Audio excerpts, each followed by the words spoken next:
question is, how are we as Christians able to provoke the Jewish people to jealousy?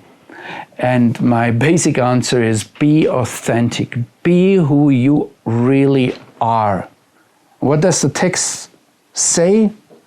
It says, did Israel not understand after all? No, they didn't understand. They couldn't understand, because I will make you jealous by of a non-nation. Now look, we Christians, we normally come, and I talk about my most inner, very deep feeling. And what I see, what I hear of others, I think I'm not so special that other Christians don't have a similar feeling. We as Christians, normally when we encounter the Jewish people, we come and we want to be a people, a nation too. We want to belong as well. So we are certainly not a no nation, a non-nation, but we are an also nation. Right?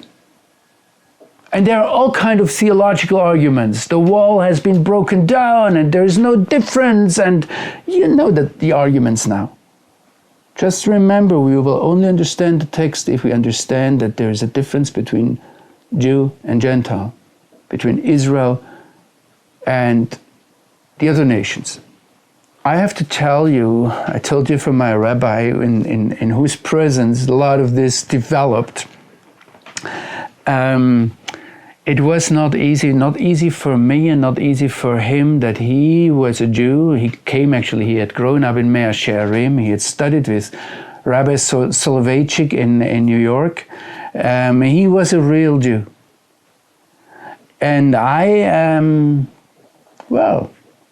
was me, coming from the Black Forest to Israel. And then one evening we were studying together. I actually had convinced him of one thing. I come from a Lutheran background, and I think it was Martin Luther who actually admitted that by preparing sermons he had a beer there. I mean, it is in Germany. It was in Germany at that time something very normal to have a beer. And so I convinced my rabbi that the best theological thoughts come when in the evening you have a beer. And maybe he had a little bit, he might have 2 beers at that time. And the point was, it was a slip of tongue that he admitted to me that the Gaon of Vilna, one of the great rabbis of the second half of the 18th century in Lithuania.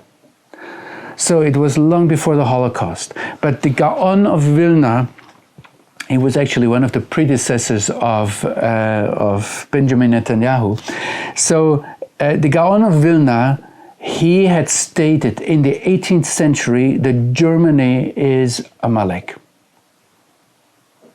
Now you have to understand that Amalek, according to the Bible, is the nation that actually invests its whole existence into destroying the Jewish nation.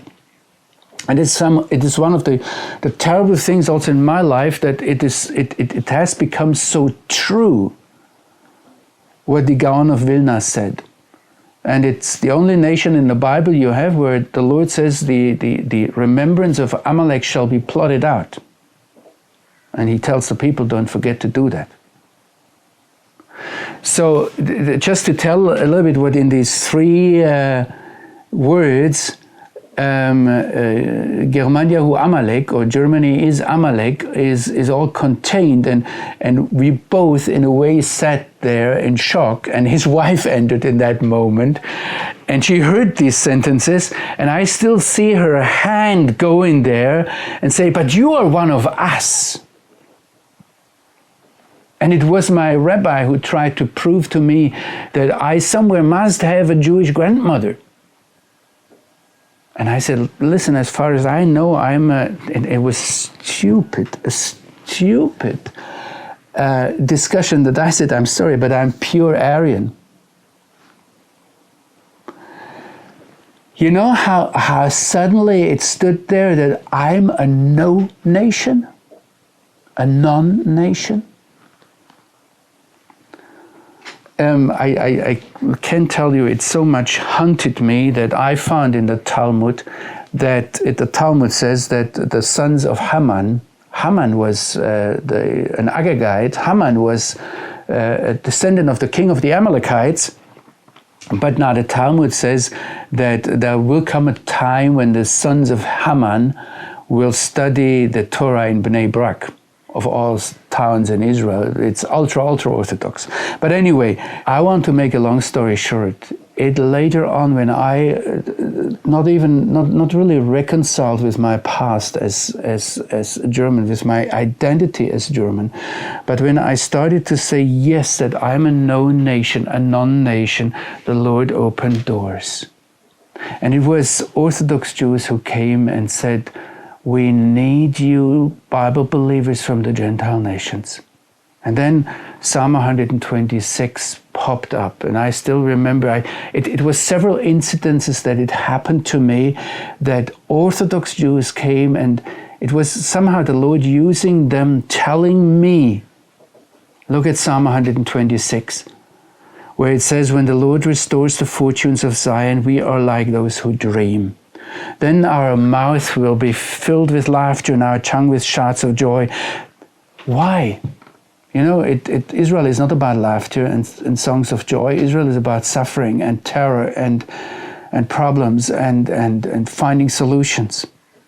So why actually should that come together?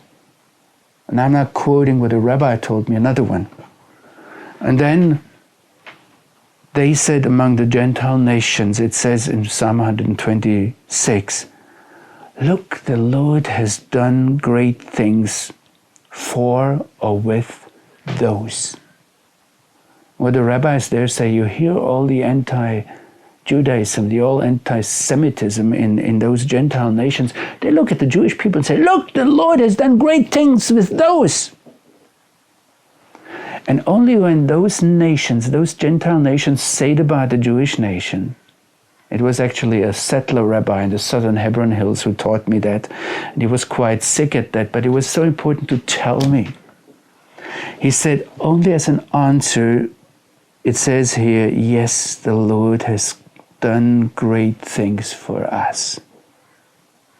And therefore we are joyful. And then this settler rabbi says, and he was not looking for a Christian missionary, I assure you. And he would not like to convert to Christianity. I'm absolutely 100% certain. But this settler rabbi said to me, he said, we need you Gentiles. He didn't say no nations, but that's what Paul would have said. We need you Gentiles to know who we are. We need you Gentiles to know our mission, to know what we are here for. We need you Bible believers from the Gentiles to know why we had to come to this country. And then this settler rabbi said to me, we will not recognize Messiah without you Gentile believers.